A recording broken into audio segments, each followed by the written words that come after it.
Okay, I just replaced these, which were too weak,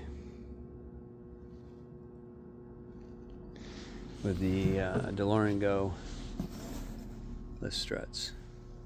So first impression is it feels like it has too much lift, like the ones I took off before, but with the braking maybe it'll slow it down and it'll be fine. So let's see.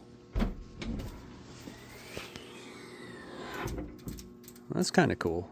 So yeah, it is really has a lot of push, but because it has the dampening, that's what keeps it from, you know, banging open. I could probably still back off on the torsion rod.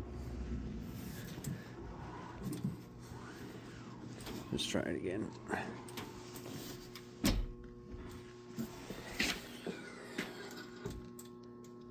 Nice.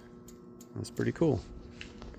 So yeah, I think I'll just go ahead and back off at least a notch on this anyways, because I'm going to be removing the lock solenoids and putting in the newer style solenoids, which are much lighter. So